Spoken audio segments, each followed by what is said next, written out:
Royals Kannada prime ನ್ಯೂಸ್ಗೆ ಸ್ವಾಗತ. ನಾನು ರಮ್ಯಾ. ಇಂದಿನ ಮುಖ್ಯಾಂಶಗಳು. ಹೊರಗೆ ತಳುಕು ಒಳಗೆ ಹುಳುಕು ಎಂಬಂತಾಗಿದೆ ಚಿಕ್ಕಬಳ್ಳಾಪುರ ನಗರಸಭೆ ಅಧಿಕಾರಿಗಳ ಸ್ಥಿತಿ. ಸ್ವಚ್ಛ ನಗರಕ್ಕೆ ಕಳಂಕ ತರುತ್ತಿರುವ ನಗರಸಭೆ, ಜಿಲ್ಲಾಧಿಕಾರಿ ಮೆಚ್ಚಲು ಮಾತ್ರ ನಗರಸಭೆ ಅಧಿಕಾರಿಗಳ ಕೆಲಸ ಮಾಡುತ್ತಿರುವ ಆರೋಪ. ನಿಷೇಧಿತ ಪ್ಲಾಸ್ಟಿಕ್ ತಪಾಸಣೆ ವೇಳೆ ನಗರಸಭೆ ಅಧಿಕಾರಿಗಳ ಮೇಲೆ ವ್ಯಾಪಾರಿ ದೌರ್ಜನ್ಯ. ನಗರಸಭೆ ಅಧಿಕಾರಿಗಳ ಮೇಲೆ ದೌರ್ಜನ್ಯ ಎಸಗಿದ ಅಂಗಡಿ ಮಾಲೀಕನಿಗೆ ಬಿತ್ತು 50,000 ದಂಡ. ಚಿಂತಾಮಣಿ ಪೌರಾಯುಕ್ತರ ಕಾರ್ಯಕ್ಕೆ ಶ್ಲಾಘನೆ. ಗೌರಿಬಿದನೂರು ತಾಲೂಕಿನಲ್ಲಿ ನಿವೇಶನ ಹಂಚಿಕೆಯಲ್ಲಿ ಗೋಲ್ಮಾಲ್ ಆರೋಪ. ಅಧಿಕಾರಿಗಳು ಜನಪ್ರತಿನಿಧಿಗಳ ವಿರುದ್ಧ ಸಿಪಿಎಂ ಪ್ರಗತಿಪರ ಸಂಘಟನೆಗಳ ಆಕ್ರೋಶ. ಗೌರಿಬಿದನೂರಿನಲ್ಲಿ ಪ್ರತಿಭಟನೆ. ವಾರ್ತೆಗಳ ವಿವರ. ಚಿಕ್ಕಬಳ್ಳಾಪುರ ನಗರಸಭೆ ಅಧಿಕಾರಿಗಳು ಕೆಲಸ ಮಾಡಲು ತಯಾರಿಲ್ಲ. ಕೇವಲ ಕೆಲಸ ಮಾಡುವಂತೆ ನಟಿಸಿ ಜಿಲ್ಲಾಧಿಕಾರಿಗಳಿಂದ ಶಬಾಸ್ಗಿರಿ ಪಡೆಯುವ ಪ್ರಯತ್ನದಲ್ಲಿ ತೊಡಗಿದ್ದಾರಷ್ಟೇ. ಈ ಮಾತು ಯಾಕೆ ಹೀಗೆ ಹೇಳುತ್ತಿದ್ದೀನಿ ಅಂತ ಗಾಬರಿಯಾಗಬೇಡಿ. ಈ ಸ್ಟೋರಿ ನೋಡಿದರೆ ನಗರಸಭೆ ಅಧಿಕಾರಿಗಳ ಕಾರ್ಯವೈಖರಿ ಹೇಗಿದೆ ಅನ್ನೋದು ನಿಮಗೆ ಅರ್ಥವಾಗಲಿದೆ. ಇಷ್ಟಕ್ಕೂ ಆ ಸ್ಟೋರಿ ಏನು ಅಂತೀರಾ? ನೀವೇ ನೋಡಿ. 10ನೇ ವಾರ್ಡ್ ಏನ್ 3 ತಿಂಗಳು 2 ತಿಂಗಳು ಆಯ್ತು, ಬಂದೇ ಇಲ್ಲ. ಈ ಕಡೆ ಕಸನೇ ಎತ್ತಿಲ್ಲ. ಏನ್ ಸೊಳ್ಳೆಗಳು, ವಿಪರೀತ ಸೊಳ್ಳೆಗಳಾಗ್ಬಿಟ್ಟಿದಾವೆ. ಮನೆಗಳಲ್ಲಿ ಇರಕ್ ಆಗ್ತಾ ಇಲ್ಲ. ವೀಕ್ಷಕರೇ, ಈ ಚರಂಡಿಯನ್ನೊಮ್ಮೆ ನೋಡಿ. ಅದ್ಭುತವಾಗಿದೆಯಲ್ಲ. ತೆರೆದ ಚರಂಡಿ ತುಂಬ ತ್ಯಾಜ್ಯ ತುಂಬಿಕೊಂಡು ಮಳೆ ನೀರು ನಿಂತಲ್ಲೇ ನಿಂತು ಸೊಳ್ಳೆಗಳ ಉತ್ಪಾದನಾ ಕೇಂದ್ರವಾಗಿರುವ ಈ ಚರಂಡಿ ಇರೋದು ಯಾವುದೋ ಕೊಳಚೆ ಪ್ರದೇಶದಲ್ಲ, ಬದಲಿಗೆ ಚಿಕ್ಕಬಳ್ಳಾಪುರ ನಗರದ 10ನೇ ವಾರ್ಡಿನಲ್ಲಿ. 10ನೇ ವಾರ್ಡಿನ ಉಷೋದಯ ಶಾಲೆ ಸುತ್ತಮುತ್ತ ಎಂತಹ ಪರಿಸ್ಥಿತಿ ಇದೆ ಅನ್ನೋದಕ್ಕೆ ಈ ಚರಂಡಿ ಕೇವಲ ಒಂದು ಸಣ್ಣ ಉದಾಹರಣೆ ಅಷ್ಟೇ. ಮುಖ್ಯವಾದ ಸಮಸ್ಯೆಗಳು ಮುಂದೆ ನೀವೇ ನೋಡ್ತೀರಿ. ಚಿಕ್ಕಬಳ್ಳಾಪುರ ನಗರದ ರಾಜ್ಯ ರಸ್ತೆ ಸಾರಿಗೆ ಸಂಸ್ಥೆಯ ಬಸ್ ನಿಲ್ದಾಣದ ಮುಂಭಾಗದಲ್ಲಿ ಬಿಬಿ ರಸ್ತೆಯನ್ನು ನೀರು ಬಿಟ್ಟು ತೊಳೆಯುವ ನಮ್ಮ ಪೌರಾಯುಕ್ತ ಮನ್ಸೂರ್ ಅಲಿ ಅವರಿಗೆ ಪಾಪ ಈ 10ನೇ ವಾರ್ಡ್ ಎಲ್ಲಿದೆ ಅಂತಲೂ ಗೊತ್ತಿಲ್ಲ ಅನಿಸುತ್ತೆ. ಈ ತುಂಬಿಕೊಂಡ ಚರಂಡಿ ನೋಡಿದ್ರಲ್ಲ, ಈ ಕಸದ ರಾಶಿಯನ್ನೊಮ್ಮೆ ನೋಡಿ. ಅರೆ, ಇದೇನಿದು ಬೆಟ್ಟದಾಕೃತಿಯಲ್ಲಿರುವ ಕಸದ ರಾಶಿ ಅಂತ ಹುಬ್ಬೇರಿಸುತ್ತೀರಾ? ಇದು ನಮ್ಮ ನಗರಸಭೆ ಅಧಿಕಾರಿಗಳ ಕಾರ್ಯವೈಖರಿಗೆ ಹಿಡಿದ ನಿದರ್ಶನ. ಈ ಕಸದ ರಾಶಿ ಇರೋದು ಇದೇ 10ನೇ ವಾರ್ಡಿನಲ್ಲಿಯೇ. ಹೀಗೆ ಕಸದ ಸರ್ಕಾರ ಪ್ಲಾಸ್ಟಿಕ್ ನಿಷೇಧ ಮಾಡಿ ಬಹುಕಾಲವಾಗಿದೆ. ನಗರಸಭೆ ಸೇರಿದಂತೆ ನಗರ ಸ್ಥಳೀಯ ಸಂಸ್ಥೆಗಳು ಪ್ಲಾಸ್ಟಿಕ್ ವಿರುದ್ಧದ ಕ್ರಮ ಕೇವಲ ತೋರಿಕೆಗಾಗಿ ಮಾಡುತ್ತಿರುವ ಪರಿಣಾಮ ಪ್ಲಾಸ್ಟಿಕ್ ಮಾರಾಟ ಮತ್ತು ಬಳಕೆಗೆ ಕಡಿವಾಣ ಇಲ್ಲವಾಗಿದೆ. ಇಂದು ಚಿಂತಾಮಣಿಯಲ್ಲಿ ನಗರಸಭೆ ಅಧಿಕಾರಿಗಳು ದಾಳಿ ನಡೆಸಿ ಅಧಿಕಾರಿಗಳಿಗೆ ಆವಾಜ್ ಹಾಕಿದ ಅಂಗಡಿ ಮಾಲೀಕನಿಗೆ 50,000 ದಂಡ ವಿಧಿಸಿ ಬುದ್ಧಿ ಕಲಿಸಿದ್ದಾರೆ. ಈ ಕುರಿತು ಒಂದು ವರದಿ ಇಲ್ಲಿದೆ ನೋಡಿ.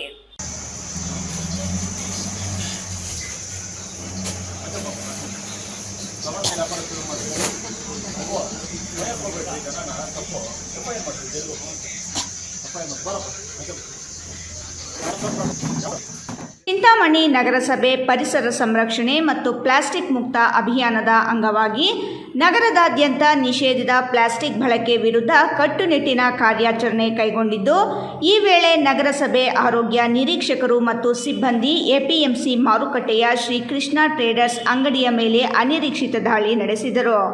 ತಪಾಸಣೆಯ ವೇಳೆ ಅಂಗಡಿಯಲ್ಲಿ ಹೆಚ್ಚಿನ ಪ್ರಮಾಣದ ನಿಷೇಧಿತ ಪ್ಲಾಸ್ಟಿಕ್ ಪತ್ತೆಯಾಗಿದೆ. ಪ್ಲಾಸ್ಟಿಕ್ ವಶಪಡಿಸಿಕೊಳ್ಳಲು ಮುಂದಾದ ಅಧಿಕಾರಿಗಳೊಂದಿಗೆ ಅಂಗಡಿ ಮಾಲೀಕ TR ಗೋಪಾಲಕೃಷ್ಣ ಅವರ ಪುತ್ರ ರಾಕೇಶ್ ತೀವ್ರ ವಾಗ್ವಾದಕ್ಕಿಳಿದಿದ್ದಾರೆ. ಕರ್ತವ್ಯ ನಿರ್ವಹಿಸುತ್ತಿದ್ದ ಸರ್ಕಾರಿ ಸಿಬ್ಬಂದಿ ಮೇಲೆ ದೌರ್ಜನ್ಯ ಎಸಗಿ ಕೆಲಸಕ್ಕೆ ಅಡ್ಡಿಪಡಿಸಿದ ವಿಷಯ ತಿಳಿಯುತ್ತಿದ್ದಂತೆ ಸ್ಥಳಕ್ಕಾಗಮಿಸಿದ ನಗರಸಭೆ ಪೌರಾಯುಕ್ತ GN ಚಲಪತಿ ಪರಿಸ್ಥಿತಿಯನ್ನು ಗಂಭೀರವಾಗಿ ಪರಿಗಣಿಸಿದರು.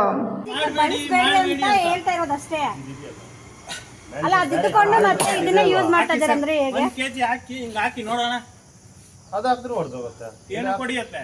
ಹಾಕು ಬಿಸಾಕ್ ರೋಡಲ್ಲಿ ಹೊಡೆಯಲ್ಲ. ನೀವು ಹೇಳ್ತೀರಾ ಸರ್? ಇಟ್ಕೊಳ್ಳೋ ಪದ್ಧತಿಯಲ್ಲಿ ಇರುತ್ತೆ. ನಾವು ನೀವು ಹೇಳ್ತೀರಾ, ನೀವು ಮಾಡ್ತಾ ಇರೋ ಪೆನ್ ಕೂಡ ಪ್ಲಾಸ್ಟಿಕ್, ಅದನ್ನು ಬಳಸಬಾರ್ದು. ನೀವು ಯಾಕೆ ಬಳಸ್ತಾ ಇದ್ದೀರಾ? ನೀವು ಯೂಸ್ ಮಾಡ್ತಿರೋ ಸಿಮ್ ಕಾರ್ಡ್ ಅದು ಕೂಡ ಪ್ಲಾಸ್ಟಿಕ್, ಅದನ್ನ ಯಾಕೆ ಬಳಸ್ತಾ ಇದ್ದೀರಾ? ಅದನ್ನ ಬ್ಯಾನ್ ಮಾಡಕ್ ಬರಲ್ಲ. ಎಲ್ಲಿದೆ ಮ್ಯಾನುಫ್ಯಾಕ್ಚರಿಂಗ್? ಎಲ್ಲಿದೆ ಹೇಳಿ. ಯಾಕೆ ಇಲ್ಲ ಇದ್ದಾರಲ್ಲ, ಇಲ್ಲಿರೋದು ಮಾತಾಡ್ರಿ. ನೀವು ಪ್ಲಾಸ್ಟಿಕ್ ಯೂಸ್ ಮಾಡ್ಬೇಡಿ ಅಂತ ಹೇಳಿದ್ರೆ ಏನಕ್ಕೆ ಮಾಡ್ತಾ ಇದ್ದೀರಾ? ಫೈನ್ ಕಟ್ರಿ ನೀವು. ಯಾಕಮ್ಮ ತೂಕ ಹಾಕಮ್ಮ. ಎಷ್ಟಾದ್ರೂ ಹಾಕೊಂಡ್ರಿ ತೂಕ ಹಾಕಮ್ಮ. ಎಷ್ಟು ಹೇಳಮ್ಮ. ಅದೆಷ್ಟಾಗಲಿ ಪೊಲೀಸ್ ಕೇಸ್ ಆಗ್ಲಿ, ನಾನು ಬರೋದಿಲ್ಲ. ಆಯ್ತು, ಕೇಸ ಮಾಡೋಣ ಬಿಡಿ. ಮಾಡ್ರಿ. ನಾನು ನೋಡಮ್ಮ ಎಷ್ಟು ಕೆಜಿ ಇದೆ ನೋಡಮ್ಮ. ಅದು ನಂತರ ನಿಷೇಧಿತ ಪ್ಲಾಸ್ಟಿಕ್ ಸಂಗ್ರಹಣೆ ಮತ್ತು ಸರ್ಕಾರಿ ನೌಕರರ ಕರ್ತವ್ಯಕ್ಕೆ ಅಡ್ಡಿಪಡಿಸಿದ ಹಿನ್ನೆಲೆಯಲ್ಲಿ ಅಂಗಡಿ ಮಾಲೀಕನಿಗೆ ತಕ್ಷಣ 50,000 ಭಾರಿ ಮೊತ್ತದ ದಂಡ ವಿಧಿಸಿ ನೋಟಿಸ್ ಜಾರಿ ಮಾಡಿದರು. ಮುಂದಿನ ದಿನಗಳಲ್ಲಿ ಇಂತಹ ವರ್ತನೆ ಮರುಕಳಿಸಿದರೆ ಕ್ರಿಮಿನಲ್ ಮೊಕದ್ದಮೆ ದಾಖಲಿಸಲಾಗುವುದು ಮತ್ತು ಅಂಗಡಿಯ ಪರವಾನಗಿ ರದ್ದುಗೊಳಿಸಲಾಗುವುದು ಎಂದು ಎಚ್ಚರಿಕೆ ನೀಡಿದ್ದರು. ನಗರಸಭೆಯ ಈ ಕಟ್ಟುನಿಟ್ಟಿನ ಕ್ರಮದಿಂದ ಎಚ್ಚೆತ್ತ ಅಂಗಡಿ ಮಾಲೀಕ ಗೋಪಾಲಕೃಷ್ಣ ಮತ್ತು ಅವರ ಪುತ್ರ ರಾಕೇಶ್ ನಂತರ ನಗರಸಭೆ ಕಚೇರಿಗೆ ಭೇಟಿ ನೀಡಿ ಪೌರಾಯುಕ್ತರಲ್ಲಿ ತಮ್ಮ ಅನುಚಿತ ವರ್ತನೆಗಾಗಿ ಕ್ಷಮೆಯಾಚಿಸಿದರು. ಅಲ್ಲದೆ ವಿಧಿಸಲಾಗಿದ್ದ 50,000 ದಂಡದ ಮೊತ್ತವನ್ನು ಸರ್ಕಾರಕ್ಕೆ ಪಾವತಿಸಿದ್ದಾರೆ. ಯಾರು ಪ್ಲಾಸ್ಟಿಕ್ ಬಳಸಬೇಡಿ, ನಾನು ಬಳಸಿದ್ರೆ ದಂಡ ಕಟ್ಟಿದ್ದೀನಿ, ದಯವಿಟ್ಟು ಯಾರು ಪ್ಲಾಸ್ಟಿಕ್ ಬಳಸಬೇಡಿ ಅಂತ ಅಪೀಲ್ ಮಾಡಿ. ಜನರಿಗೂ ಒಳ್ಳೇದಾಗಲಿ ನಿಮ್ಮ ಕಡೆಯಿಂದ. ದಯವಿಟ್ಟು ಯಾರು ಪ್ಲಾಸ್ಟಿಕ್ ಬಳಸಬೇಡಿ, ನಾವು ಇದನ್ನು ಬಳಸಿರೋದ್ರಿಂದ ನಾವು ದಂಡ ಕಟ್ಟಿದ್ದೀವಿ. ಸ್ವಲ್ಪ ದೂರ ದಯವಿಟ್ಟು ಯಾರು ಪ್ಲಾಸ್ಟಿಕ್ ಬಳಸಬೇಡಿ. ದಂಡ ಎಷ್ಟಿದೆ? 50,000. ನಿಮ್ಮ ಹೆಸರು ಹೇಳಿ. ರಾಕೇಶ್. ಅದು ನಾನು ಅವ್ರು ತಪ್ಪಂತ ಹೇಳ್ತಿಲ್ಲ, ಅಥವಾ ಒಬ್ಬ MBA ಇದ್ದಾರೆ, ಆದ್ರಿಂದ ನಾವು ಅವ್ರ ಮೇಲೆ FIR ಮಾಡ್ಬೇಕು ಅಂತಂದ್ರೆ ಸರ್ ಬೇಡ ನಾನು ದಂಡ ಕಟ್ತೀನಿ ಅಂತ ಒಂದ್ಸರಿ ಅವ್ರಿಗೆ ಎಕ್ಸ್ಕ್ಯೂಸ್ ಕೊಟ್ಟಿದ್ವಿ. ಬುದ್ಧಿವಂತ ಇದ್ದಾನೆ, ಹಂಗಾಗಿ ಅವ್ರಿಗೆ ಕಟ್ತಾ ಇದ್ದಾರೆ. ಸೊ ದಯವಿಟ್ಟು ಇನ್ನೊಂದ್ಸರಿ ಮಾಡಕ್ಕೋದು ಈ ತರ. ಆಮೇಲೆ ನಿಮ್ಮ ಒಂದು ಯಾರಿದ್ದಾರೆ ಅವ್ರಿಗೂ ಹೇಳಿ, ಪ್ಲಾಸ್ಟಿಕ್ ಅನ್ನು ನಿಷೇಧಿತ ಪ್ಲಾಸ್ಟಿಕ್ ಅನ್ನ, ಸಿಂಗಲ್ ಯೂಸ್ ಪ್ಲಾಸ್ಟಿಕ್ ಅನ್ನು ಬಳಸಬೇಡಿ ಅಂತ ಹೇಳಿ. ಇದು ಲಾಸ್ಟ್ ನಿಮಗೆ. ಇನ್ನೊಂದ್ಸರಿ ನಾವು ಇದಕ್ಕೆ ಹೋಗಲ್ಲ, ಏನಿತ್ತು ಕಾನೂನು ಕ್ರಮ ಇರುತ್ತೆ. ಪೌರಾಯುಕ್ತ GN ಚಲಪತಿ ಮಾತನಾಡಿ, ನಗರವನ್ನು ಪ್ಲಾಸ್ಟಿಕ್ ಮುಕ್ತಗೊಳಿಸುವುದು ಪ್ರತಿಯೊಬ್ಬ ನಾಗರಿಕನ ಮತ್ತು ವರ್ತಕನ ಜವಾಬ್ದಾರಿಯಾಗಿದೆ. ಅಧಿಕಾರಿಗಳು ಕಾನೂನು ಪಾಲನೆಗೆ ಬಂದಾಗ ಸಹಕರಿಸಬೇಕು. ನಿಯಮ ಉಲ್ಲಂಘಿಸುವವರ ವಿರುದ್ಧ ಇನ್ನು ಮುಂದೆಯೂ ಇಂತಹ ಕಠಿಣ ಕ್ರಮಗಳು ಮುಂದುವರಿಯಲಿದೆ ಎಂದು ಸ್ಪಷ್ಟಪಡಿಸಿದ್ದಾರೆ. ಈಗಾಗಲೇ ನೀವು ಗಮನಿಸಿರ್ಬೋದು, ನಗರದಲ್ಲಿ ಪ್ಲಾಸ್ಟಿಕ್ ಮುಕ್ತ ನಗರ ಅಂತ ನಾವು ಮಾಡಿ ಸುಮಾರು ದಿನ ಆಗಿದೆ. ಪ್ಲಾಸ್ಟಿಕ್ ಈಗಲೇ ಎಲ್ಲ ಸಹಕಾರ ಕೊಟ್ಟಿದ್ದಾರೆ, ವರ್ತಕರಿಂದ ಹಿಡಿದು ಎಲ್ಲರೂ ಸಹಕಾರ ಕೊಟ್ಟಿದ್ದಾರೆ. ಮ್ಯಾಕ್ಸಿಮಮ್ ನಿಂತಿದೆ ಅಂತ ಹೇಳಲ್ಲ, 95% ನಮ್ಮ ನಗರ ಪ್ಲಾಸ್ಟಿಕ್ ಮುಕ್ತ ನಗರ ಆಗಿದೆ. ಆದರೆ ಬೆಳಗಿನ ಜಾವ ನಮ್ಮ ಸಿಬ್ಬಂದಿ STK ಬಾಬು ಮತ್ತು ನಮ್ಮ ಕಮ್ಯುನಿಟಿ ಮಪ್ಲರ್ಸ್ ಅಚಾನಕ್ ಕ್ಲೀನ್ ಮಾಡಿಸೋಂಥ ಸಂದರ್ಭದಾಗ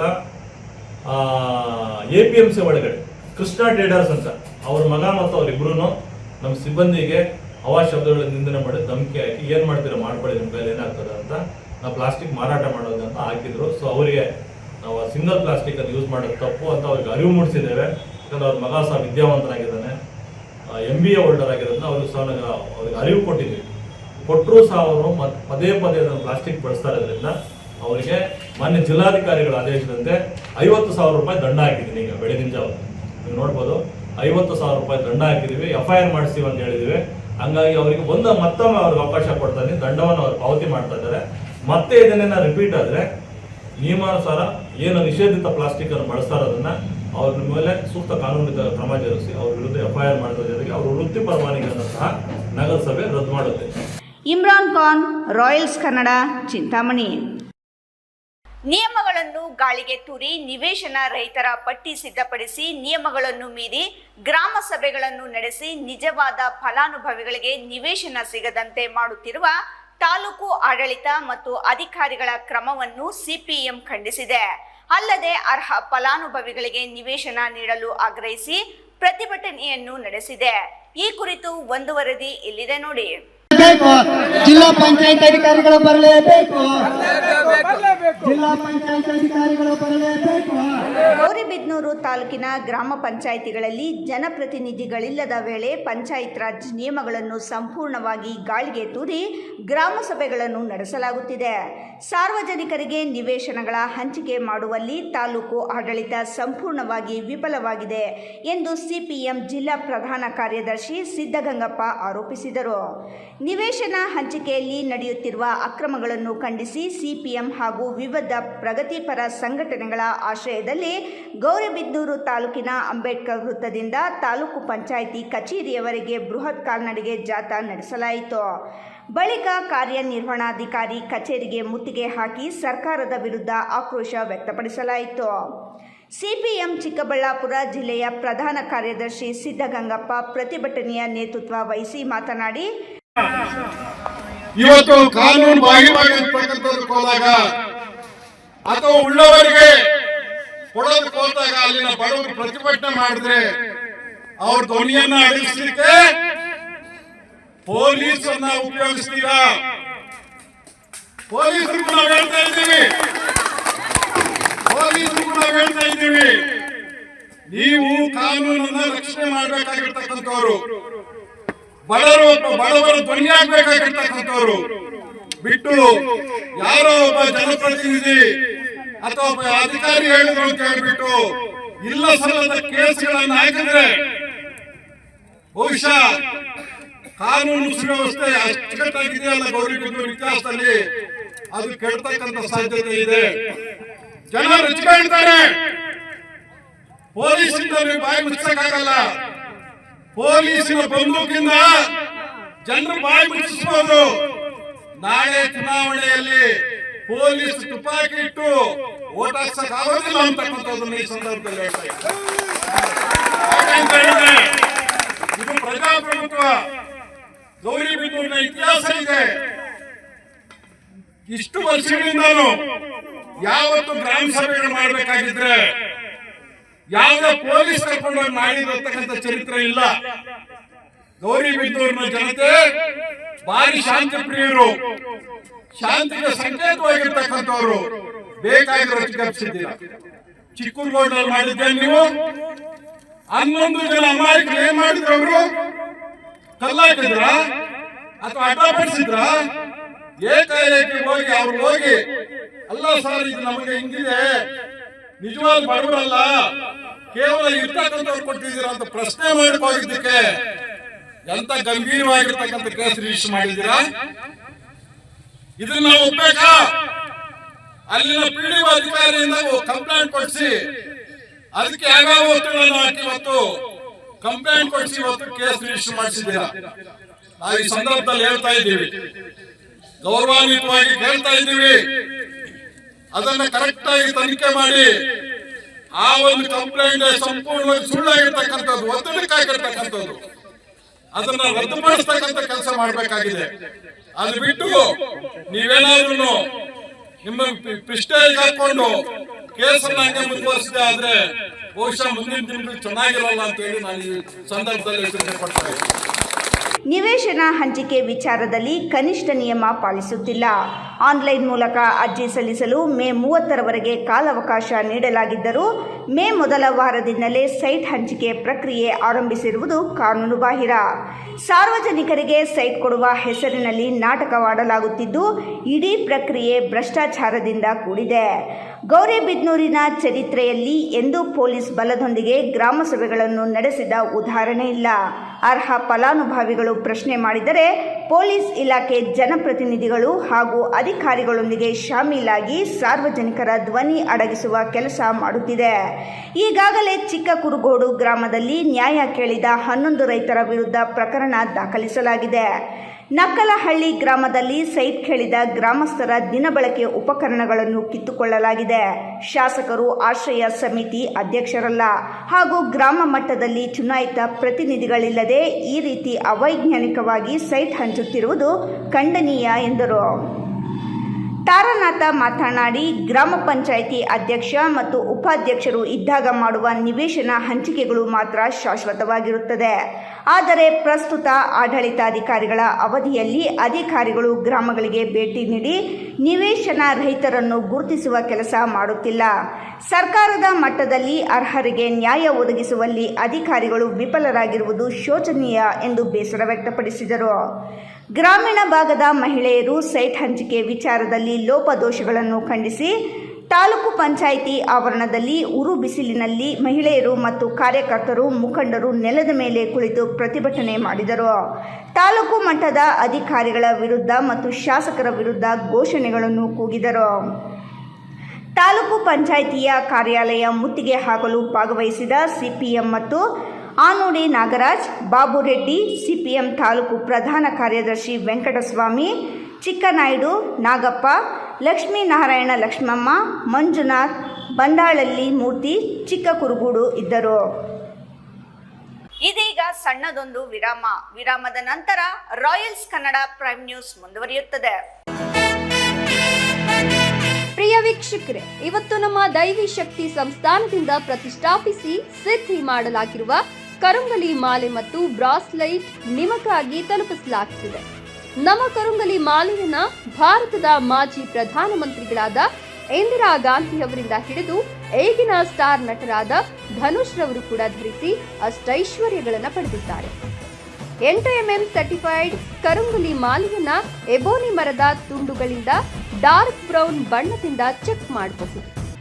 ದಿವ್ಯ ಶಕ್ತಿ ಕರುಂಗಲಿ ಮಾಲೆಯನ್ನ ಧರಿಸೋದ್ರಿಂದ ಅಥವಾ ಮನೆ ಮತ್ತು ಅಂಗಡಿಗಳಲ್ಲಿ ಪ್ರತಿಷ್ಠಾಪಿಸೋದ್ರಿಂದ ಸಾಲಬಾಧೆ, ಕಾಲಸರ್ಪ, ದೃಷ್ಟಿದೋಷ, ಮಕ್ಕಳ ವಿದ್ಯಾಭ್ಯಾಸ, ಅನಾರೋಗ್ಯ, ಮನೆಯಲ್ಲಿ ಅಶಾಂತಿ ಮುಂತಾದ ಸಾಕಷ್ಟು ಸಮಸ್ಯೆಗಳಿಂದ ಮುಕ್ತಿ ಮಾಡಿ ನೆಗೆಟಿವ್ ಎನರ್ಜಿಯನ್ನ ದೂರ ಮಾಡಿ ಮೆದುಳಿನ ನರತಂತುಗಳ ಮೇಲೆ ಪ್ರಭಾವ ಬೀರಿ ಅಗೋಚರ ಪ್ರಯೋಜನಗಳನ್ನು ಪಡೆಯಿರಿ. ಟಿವಿ ಸ್ಕ್ರೀನ್ ಮೇಲೆ ಕಾಣುವ ನಂಬರ್ಗೆ ಈಗಲೇ ಆರ್ಡರ್ ಮಾಡಿ.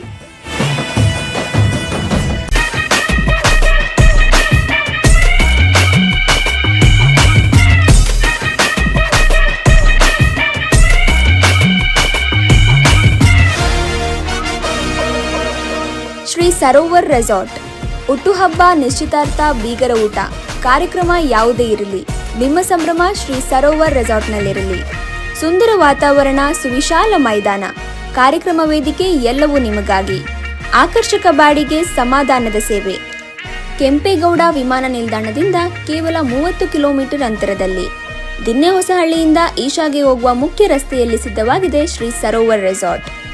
ಈಶಾ ದೇವಾಲಯದಿಂದ ಕೂಗಳತೆ ದೂರ, ರಂಗಧಾಮ ಕೆರೆಯಿಂದ ಕೆಲವೇ ಅಡಿಗಳ ಅಂತರ, ಲೇಕ್ ವ್ಯೂ, ಹಿಲ್ ವ್ಯೂ ಎಲ್ಲವೂ ಲಭ್ಯವಿರುವ ಏಕೈಕ ರೆಸಾರ್ಟ್ ಶ್ರೀ ಸರೋವರ್. ಎಲ್ಲ ಎಸಿ ಕೊಠಡಿಗಳು, ಸ್ಟಾರ್ ಹೋಟೆಲ್ ಸೌಲಭ್ಯಗಳು. ಮತ್ತೇಕೆ ತಡ? ಕೂಡಲೇ ಬುಕ್ ಮಾಡಲು ಸಂಪರ್ಕಿಸಿ ಶ್ರೀ ಸರೋವರ್ ರೆಸಾರ್ಟ್, ಈಶಾ ಮುಖ್ಯ ರಸ್ತೆ, ಈಶಾ ದೇವಾಲಯದ ಸಮೀಪ, ಚಿಕ್ಕಬಳ್ಳಾಪುರ. ಮೊಬೈಲ್ ಸಂಖ್ಯೆ 9555611053. ಮತ್ತೊಂದು ಸಂಖ್ಯೆ 8904562827.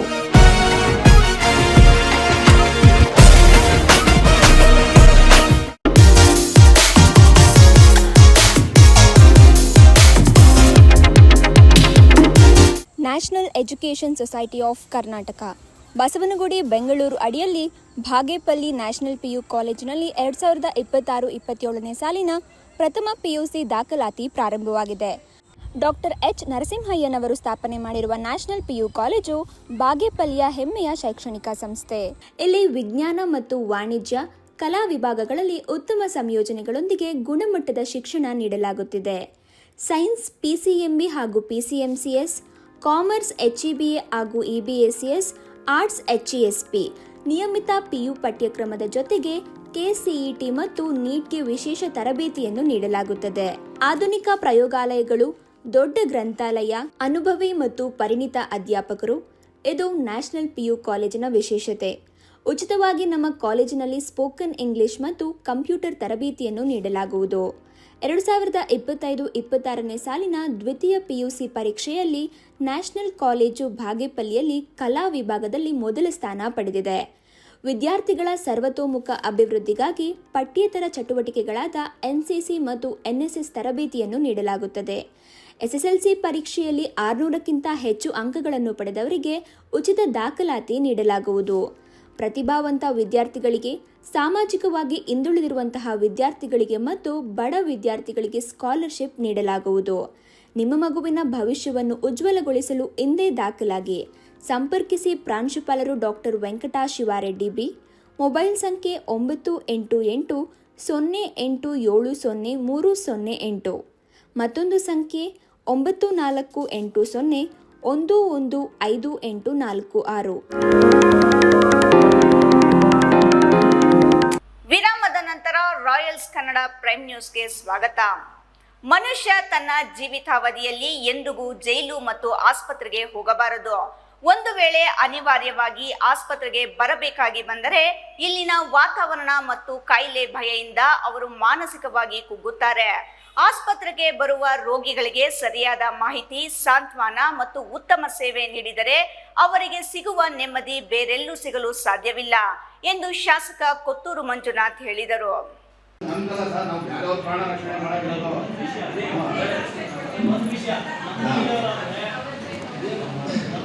ಕೋಲಾರ ನಗರದ ಜಿಲ್ಲಾ ಆಸ್ಪತ್ರೆಯಲ್ಲಿ ಶಾಸಕ ಕೊತ್ತೂರು ಮಂಜುನಾಥ್ ಅಧ್ಯಕ್ಷತೆಯಲ್ಲಿ ನಡೆದ ಆರೋಗ್ಯ ರಕ್ಷಾ ಸಮಿತಿ ಮೊದಲ ಸಭೆಯಲ್ಲಿ ಮಾತನಾಡಿದ ಶಾಸಕ ಕೊತ್ತೂರು ಮಂಜುನಾಥ್, ಈಗ ಸಭೆಯಲ್ಲಿ ತೀರ್ಮಾನ ಮಾಡಿ ಒಂದು ರೆಸಲ್ಯೂಷನ್ ಮಾಡ್ಕೊಳ್ತೀವಿ. ಆ ಸಭೆ ರೆಸಲ್ಯೂಷನ್ ಕಾಪಿನ ಪ್ಲಸ್ ನಾವು ಎಸ್ಟಿಮೇಟ್ಸ್ ಎಲ್ಲ ನಾನು ತೊಗೊಂಡು ಮಾಡಿಸ್ಕೊಂಡು ಬರ್ತೀನಿ ಗೌರ್ಮೆಂಟಿಗೆ. ನಾನು ಹೋಗ್ತೀನಿ ನಸೀರಣ್ಣ ಕರ್ಕೊಂಡು ಹೋಗ್ತೀನಿ. ನಾನು ಹೋಗೋಕ್ಕಾಗಲಿ ಅಲ್ಲಿಂದೆಲ್ಲ ಮೇಲೆ ಕಳಿಸ್ತೀನಿ. ನಾವೆಲ್ಲ ನಸೀರಣ್ಣ ನಾನು ಅಲ್ಲಿ 3 ಜನ ಹೋಗಿ ಕೂತ್ಕೊಳ್ತೀವಿ. ಪವರ್ ಅದು, ಯಾಕಂದರೆ 3 ಜನ ಕೂತ್ಕೊಂಡು ಕ್ರಿಕೆಟ್ ಪವರ್ ಅದು ನಮ್ಮ ಜೊತೆಗಿನ ಸಪೋರ್ಟ್ ಬರ್ತಾರೆ ಮಾಡ್ತೀವಿ. ಯಾಕಂದರೆ ಅಭಿವೃದ್ಧಿ ವಿಚಾರದಲ್ಲಿ ನೀವು ಗಮನ ಕೊಟ್ಟರೆ 100% ಯಾವುದೋ ಲೆವೆಲ್ ತಗೊಂಡು. ಯಾಕಂದರೆ ನಾನು ಯಾವಾಗಲೂ ಬರೋಕ್ಕಾಗೋದಿಲ್ಲ, ನಾನು ನೂರಾರು ಕೆಲಸ. ಬೆಳಗ್ಗೆ 7 ಗಂಟೆಗೆ ಮನೆ ಬಿಟ್ಟಿದ್ದೀನಿ, ಇವಾಗ ಟೀನೇ ಕುಡಿತಾ ಇದ್ದೀನಿ, ಇನ್ನೂ ಏನೂ ತಿಂದೇ ಇಲ್ಲ. ಯಾಕೆ ಕೆಲಸಕ್ಕೆ ನನಗಿದ್ದಾವೆ ಆ ಥರ ಸೆಂಟ್ರಲ್ ಬೆಡ್ ತಿಳ್ಕೊಳ್ತೀವಿ. ನೀವು ಆರಾಮಾಗಿ ಹಾಸ್ಪಿಟಲ್ಗೆ ಬರ್ಬೋದು.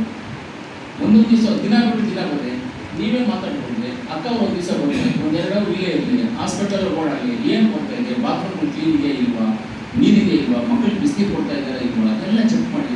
ಎಲ್ಲ ಚೆಕ್ ಮಾಡಿಬಿಟ್ಟು ನೋಡಿ. ಇನ್ನೊಂದು ದಿವಸ ನೀವು ಬರ್ತೀನಿ, ಆಪ್ರೇಷನ್ ಥಿಯೇಟರ್ ಹೆಂಗಿದೆ, ಯಾವ್ಯಾವ ಹೆಂಗಿದೆ ಅದು ಅಂತ. ಈ ಆಪ್ರೇಷನ್ ಥಿಯೇಟರ್ ಹೋಗ್ಬೇಕಂದ್ರೆ ಗ್ಲೌಸ್ ಹಾಕೋಬೇಕು, ಮಾಸ್ಕ್ ಹಾಕೋಬೇಕು, ಕ್ಯಾಪ್ ಹಾಕೊಂಡು ಹೋಗ್ಬೇಕು ಹೊರಗಡೆ. ನಾವೇನಾದರೂ ಅದನ್ನು ಬಿಟ್ಟು ಹೋದರೆ ಬೇರೆ ವಾದ ಮಾಡ್ತಾರೆ. ನಾವೇ ಕಮಿಟಿಯವರು ಏನು ಸಿಸ್ಟಮ್ಸ್ ಇದೆ ಆ ಸಿಸ್ಟಮ್ಸನ್ನು ನಾವು ಫಾಲೋ ಮಾಡ್ತೀವಿ. ಇದನ್ನು ನೀವು ಮಾಡೋದನ್ನ ತುಂಬ ಉತ್ತಮವಾದಂಥ ಒಂದು ಕಮಿಟಿ. ಈ ಕಮಿಟಿಗೆ ಎಷ್ಟೋ ಜನ ನಮ್ಮನ್ನು ಕೇಳಿದ್ರು, ನಮ್ಮನ್ನಾಕಿ ಅಂತ ಹೇಳಿದ್ರು. ನಾವು ಯಾರು ಮಾತಿಲ್ಲ, ಸರ್ವಿಸ್ ಮೈಂಡೆಡ್ ಇರೋಂಥವ್ರನ್ನೇ ಹಾಕಬೇಕು ಅಂತ ಇದು ಮಾಡ್ತೀವಿ. ಅಕ್ಕ ಅವರು ನನಗೆ ಬೇರೆ ಇದರಲ್ಲಿ ಮಾಡಿ ಅಂತೇಳಿ ನನಗೆ ಬೇಡ ಇದು ಅಂತ ಹೇಳಿದ್ರು. ಏನಕ್ಕೆ ಕರೆಕ್ಟ್ ಆಗಿಲ್ಲ, ಫೋನ್ ಮಾಡಿ ಹೇಳಿದ್ರು ನನಗೆ, ಇಲ್ಲಕ್ಕ ನೀವು ಹಾಸ್ಪಿಟಲ್ ಕಮಿಟಿನಲ್ಲಿ SNR ಇರಬೇಕು, ನಾನು ನಿಮ್ಮನ್ನ ತೆಗೆಯೋದಿಲ್ಲ, ನೀವು ಬೇರೆ ಕೊಡೋದಿಲ್ಲ, ನೀವು ಅಲ್ಲೇ ಇರಬೇಕು. ಯಾಕಂದರೆ ಅವರು ಸರ್ವಿಸ್ ಮೈಂಡೆಡ್ ಇರಬೇಕು. ಜನರಿಗೆ ಕಷ್ಟ ಸುಖಗಳಿಗೆ ತಾಲೂಕು ಆಫೀಸ್ ಓಡಾಡ್ತಾರೆ, ಮುನ್ಸಿಪಾಲಿಟಿ ಆಫೀಸ್ ಓಡಾಡ್ತಾರೆ, ಎಲ್ಲ ಓಡಾಡ್ತಾರೆ, ಎಲ್ಲ ಸರ್ವಿಸ್ ಕೊಡ್ತಾರೆ, ರೆವಿನ್ಯೂ ಆಫೀಸ್ಗೆ ಓಡಾಡ್ತಾ ಇರ್ತಾರೆ. ಯಾವಾಗಲೂ PNB ಬ್ಯಾಂಕ್ ಎಕ್ಸ್ ಡೈರೆಕ್ಟರ್, ಉಪಾಧ್ಯಕ್ಷರು, ಅಧ್ಯಕ್ಷರು ಆಗಿರ್ತೀವಿ, ಎಲ್ಲ ಆಗಿರ್ತೀವಿ PNB ಬ್ಯಾಂಕ್. ಇಂಥವ್ರು ಸರ್ವಿಸ್ ಮಾಡಿ ರೈತರ ಬಗ್ಗೆ ಗೊತ್ತಿಲ್ಲ. ಇಲ್ಲಿ ಬರೋದು ಯಾರು ಬಡವರು ತಾನೇ ಬರೋದು. ಆ ಬಡವ್ರಿಗೆ ಸೇವೆ ಮಾಡಬೇಕಲ್ಲ. ಆ ಬಡವ್ರಿಗೆ ಸೇವೆ ಮಾಡಬೇಕಂದ್ರೆ ಏನು, ಟೌನಲ್ಲೂ ಇರಬೇಕು, ಅಲ್ಲಿಯೂ ಇರಬೇಕು. ಅಕ್ಕ ಅಲ್ಲಿಯವರು, ಇವರು ಅಲ್ಲಿಯವರು, ನರಸಾಪುರ, ಬೆಟ್ಟಂಜನಲ್ಲಿ ಎಲ್ಲ ಈಲಮ್ಮು ಎಲ್ಲ ಈಗ ಇಲ್ಲ, ನಮ್ಮ ನಾರಾಯಣ ಸ್ವಾಮಿ ಪರವಾಗಿಲ್ಲ, ಅವರಲ್ಲಿ ಎಲ್ಲರೂ ನೋಡ, ಇವರು ಟೌನಲ್ಲಿರೋರು, ಏನು ಟೌನಲ್ಲಿ ತಾನೇ ಟೌನಲ್ಲಿ. ಈ ಥರ ಟೌನಲ್ಲಿರೋರು ಆಚರಣೆ ಒಳ್ಳೆ ಸರ್ವಿಸ್ ಮಾಡೋದ್ರಿಂದ ನೀವು 100 ಜನ ಪ್ರಾಣಗಳನ್ನ ಉಳಿಸಬಹುದು, ನಿಮ್ಮ ಕೈಯಲ್ಲಿ ಆಗುತ್ತೆ. ಶಿಕ್ಷಣ ಮತ್ತು ಆರೋಗ್ಯ ವಿಚಾರದಲ್ಲಿ ಯಾವತ್ತೂ ವಿಳಂಬ ಮಾಡುವುದಿಲ್ಲ. ನೀವು ಅಭಿವೃದ್ಧಿ ವಿಚಾರಕ್ಕೆ ಸಂಬಂಧಿಸಿ ಸಲಹೆ ಸೂಚನೆಗಳನ್ನು ನೀಡಿದರೆ ಸರ್ಕಾರದಿಂದ ಅನುಮೋದನೆ ಮಾಡಿ ಅನುದಾನ ತರುವುದಕ್ಕೆ ನಾವು ಸಿದ್ಧವಿದ್ದೇವೆ. ಆರೋಗ್ಯ ವಿಚಾರದಲ್ಲಿ ನಿರ್ಲಕ್ಷ್ಯ ಮಾಡಬಾರದು. ಮುಂದೆ ಪ್ರತಿ 3 ತಿಂಗಳಿಗೊಮ್ಮೆ ಸಭೆ ಮಾಡಿ ಸಮಸ್ಯೆ ಚರ್ಚೆ ಮಾಡಿಕೊಳ್ಳಿ. ಜೊತೆಗೆ ಸಮಿತಿ ಸದಸ್ಯರು ಪ್ರತಿನಿತ್ಯ ಒಬ್ಬರು ಬಂದು ಆಸ್ಪತ್ರೆ ಆಗುಹೋಗುಗಳ ಬಗ್ಗೆ ಗಮನ ಹರಿಸಬೇಕು. ಆಸ್ಪತ್ರೆ ಬಡವರದು, ಅವರಿಗೆ ಆರೋಗ್ಯ ಸೇವೆ ಜೊತೆಗೆ ಸ್ವಚ್ಛತೆ ಕಾಪಾಡುವ ಕೆಲಸವನ್ನು ಮಾಡಬೇಕು ಎಂದರು. ಅದು ಭವಿಷ್ಯದ ಪ್ರಜೆಗಳನ್ನು ರೂಪಿಸುವ ವಿದ್ಯಾಸಂಸ್ಥೆ. ಅಲ್ಲಿ 2025-26ನೇ ಸಾಲಿನ ಸಾಂಸ್ಕೃತಿಕ ಕನ್ನಡ ಸಂಘ ಸೇರಿದಂತೆ ಪಠ್ಯೇತರ ಚಟುವಟಿಕೆಗಳ ಸಮಾರೋಪ ಸಮಾರಂಭ ಇನ್ನೇನು ಪದವಿ ಪಡೆದು ಉದ್ಯೋಗ ಅರಸಿಯೋ ಉನ್ನತ ವ್ಯಾಸಂಗಕ್ಕಾಗಿಯೋ ಸಿಗಬೇಕಾದ ವಿದ್ಯಾರ್ಥಿಗಳಿಗೆ ಪ್ರೇರಣೆಯಾಗುವ ರೀತಿಯಲ್ಲಿ ಜಿಲ್ಲಾಧಿಕಾರಿ ಜಿ ಪ್ರಭು ಅವರ ಮಾತುಗಳಿದ್ದವು. ಅವರ ಒಂದೊಂದು ಮಾತಿಗೂ ಮಕ್ಕಳು ಕರತಾಡನ ಮಾಡಿ ಹರ್ಷ ವ್ಯಕ್ತಪಡಿಸಿದರು. ಹಾಗಾದರೆ ವಿವರ ಏನು ನೋಡೋಣ ಬನ್ನಿ. ವಿಭಾಗದ ಮುಖ್ಯಸ್ಥರು ಇವರಿಗೆ ಅದರ ಮನ್ನಣೆ ಸಿಗಬೇಕಾಗತ್ತೆ. ಈ ಮುಂಚೆ ನಾವು ದೀಪಸ್ತಂಭವನ್ನ ಇಟ್ಟು ಜ್ಯೋತಿ ಬೆಳಗ್ತಾ ಇದ್ದೀವಿ. ಅದರ ಬದಲಿಗೆ ಸಾಂಪ್ರದಾಯಿಕ ಶೈಲಿಯಲ್ಲಿ, ದೇಶೀಯ ಮಾದರಿಯಲ್ಲಿ ಅದಕ್ಕೆ ಹೆಚ್ಚು ವೀಕ್ಷಕರೇ, ಇಲ್ಲಿ ಕೂತಿರೋ ಎಲ್ಲ ವಿದ್ಯಾರ್ಥಿಗಳು ಇನ್ನೇನು ಪದವಿ ಮುಗಿಸಿ ಸಮಾಜಕ್ಕೆ ಅಡಿ ಇಡಲಿರುವ ಭವಿಷ್ಯದ ರೂವಾರಿಗಳು. ಇದು ಚಿಕ್ಕಬಳ್ಳಾಪುರದ ಸರ್ಕಾರಿ ಪ್ರಥಮ ದರ್ಜೆ ಕಾಲೇಜು. ಇಲ್ಲಿ ಇಂದು 2025-26ನೇ ಸಾಲಿನ ಸಾಂಸ್ಕೃತಿಕ ಕನ್ನಡ ಸಂಘ, ಕ್ರೀಡಾ, NSS, NCC, youth red cross ಸೇರಿದಂತೆ ಪಠ್ಯೇತರ ಚಟುವಟಿಕೆಗಳ ಸಮಾರೋಪ ಸಮಾರಂಭ ಆಯೋಜಿಸಲಾಗಿತ್ತು. ಕಾರ್ಯಕ್ರಮದಲ್ಲಿ ಭಾಗವಹಿಸಿದ ಜಿಲ್ಲಾಧಿಕಾರಿ ಜಿ ಪ್ರಭು ಮಾತನಾಡಿ, ಆತ್ಮವಿಶ್ವಾಸದ ಜೊತೆಗೆ ಪೋಷಕರು ಮತ್ತು ಗುರು ಹಿರಿಯರ ಮೇಲೆ ಗೌರವ ಹೊಂದಿರಬೇಕು. ಆಗ ಮಾತ್ರ ಉನ್ನತ ಸ್ಥಾನಕ್ಕೆ ಏರಲು ಸಾಧ್ಯ ಎಂದರು. ಇಡೀ ಪ್ರಪಂಚ ಅವರ ಯಶಸ್ಸಿಗಾಗಿ ಕೆಲಸ ಮಾಡುತ್ತೆ ಅಂತೇಳಿ. ಸೊ ಹಾಗಾಗಿ ನಿಮ್ಮ ಕೆಲಸ ಅಷ್ಟೇ, 2 ಅವರ್ ಹಾರ್ಡ್ ವರ್ಕ್. ಅದನ್ನು ನೀವು ಮಾಡಿದ್ದೆ ಆದರೆ ಗುರು ಹಿರಿಯರಲ್ಲಿ ಒಂದು ಸಣ್ಣ ಅವ್ರ ಬಗ್ಗೆ ಗೌರವ, ಅವ್ರ ಬಗ್ಗೆ ಪ್ರೀತಿ, ಅವ್ರು ಹೇಳಿದ ವಿಚಾರಗಳನ್ನು ಗಂಭೀರವಾಗಿ ತಗೊಳ್ಳುವಂಥದ್ದು, ಆ ನಿಟ್ಟಿನಲ್ಲಿ ಯೋಚನೆ ಮಾಡುವಂಥದ್ದು ಇವೆಲ್ಲವೂ ಕೂಡ ಬಹಳ ಮುಖ್ಯ ಅಂತೇಳಿ ನನ್ನ ಭಾವನೆ.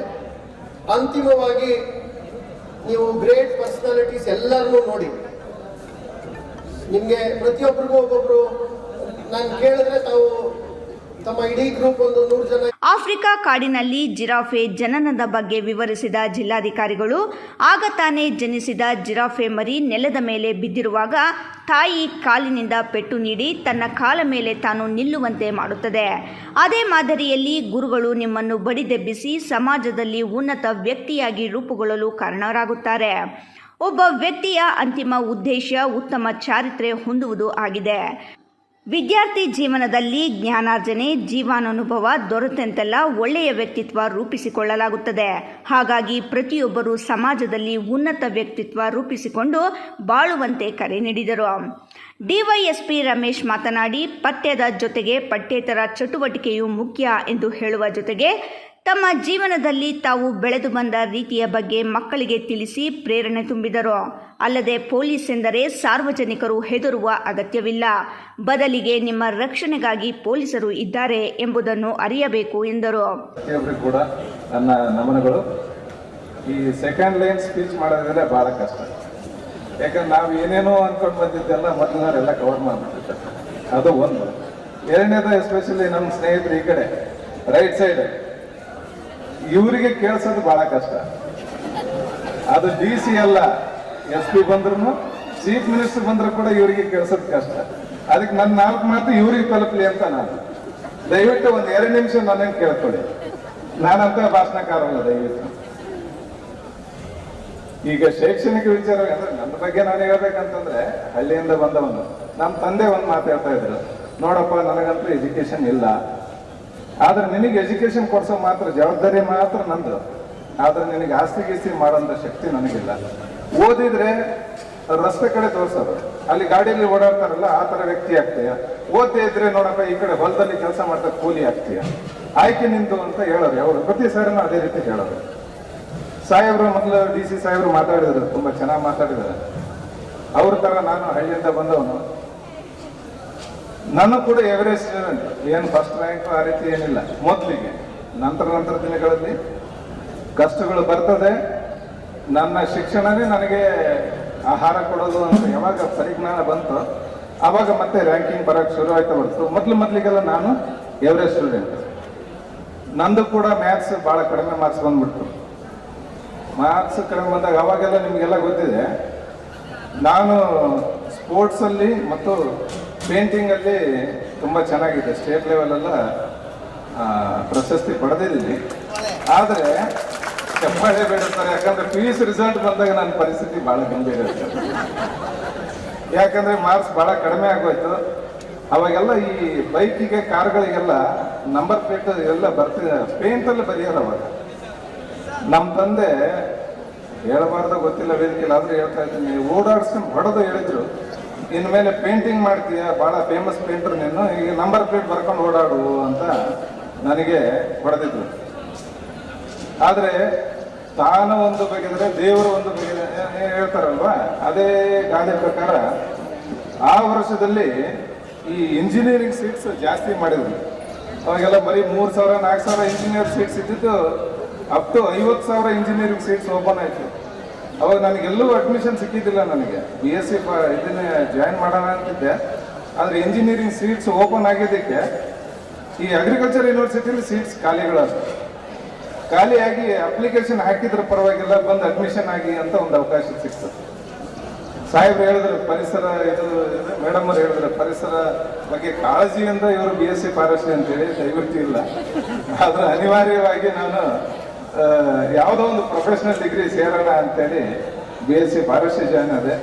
ಆವಾಗ ಅರಿವಾಯ್ತು, ನಮ್ಮ ತಂದೆ ಹೇಳ್ತಕ್ಕಂಥ ಪ್ರತಿಯೊಂದು ಮಾತು ಕೂಡ ಪ್ರತಿ ದಿವಸ ನನ್ನ ತಲೆಯಲ್ಲಿ ಓಡ್ತಾ ಇತ್ತು. ಏನಂದ್ರೆ ನಂಬರ್ ಪ್ಲೇಟ್ ಬರ್ಕೊಂಡು ಓಡಾಡೋದು ಬೇಡ, ಕೂಲಿ ಆಗಿರೋದು ಬೇಡ, ನಮ್ಮ ತಂದೆ ತಾಯಿಯನ್ನು ಎತ್ತಿ ಹಿಡಿಯುವಂಥ ಕೆಲಸ ಆಗಬೇಕು ಅಂತೇಳಿ ಶ್ರದ್ಧೆಯಿಂದ ಓದಿ BSc ಫಾರೆಸ್ಟ್ರಿ ಒಳಗಡೆ ಗೋಲ್ಡ್ ಮೆಡಲ್ ತಗೊಂಡೆ. ಅದೇ ರೀತಿ ICAR ಎಕ್ಸಾಮಲ್ಲಿ 7th ರ್ಯಾಂಕ್ ಬಂದೆ. MSc ವೈಲ್ಡ್ ಲೈಫ್ ಸೈನ್ಸ್ ಸಿಕ್ತು.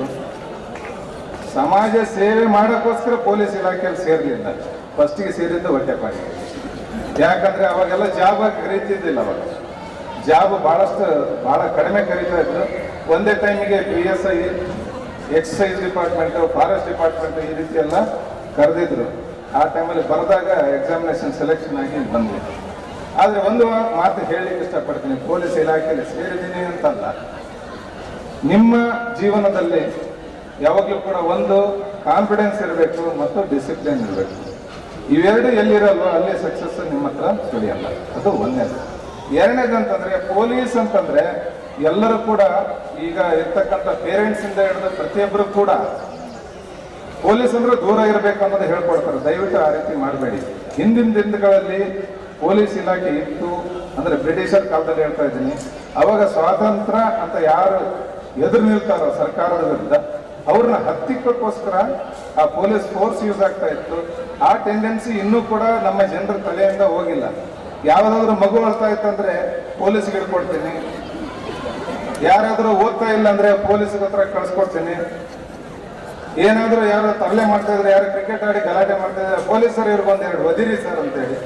ದಯವಿಟ್ಟು ಪೊಲೀಸ್ ಆಕ್ಚುಲಿ ನಿಮ್ಮ ಸೇವೆಗಾಗಿ ನಿಮ್ಮ ಸಹಕಾರಕವಾಗಿ ಇರೋದು. ನಾನು ಬೆಂಗಳೂರಲ್ಲಿ ಜಾಸ್ತಿ ಸರ್ವಿಸ್ ಮಾಡೋದ್ರಿಂದ ಒಂದು ಉದಾಹರಣೆನ ಹೇಳಕ್ಕೆ ಇಷ್ಟಪಡ್ತೀನಿ. ಒಂದು ಉದಾಹರಣೆ ಏನಂತಂದ್ರೆ, ಪರಪ್ನಾಗ್ದಾರ ಜೈಲಿದೆ. ಪರಪ್ನಾಗ್ದಾರ ಜೈಲಿನ ಕೆಪಾಸಿಟಿ ಎಷ್ಟು ಗೊತ್ತಿದೆ ಯಾರಿಗಾದ್ರೂ? ಕಾಲಂ ವಿಳಂಬ ಮಾಡದೇನೆ ನಾನೇ ಹೇಳ್ತೀನಿ, 4,000,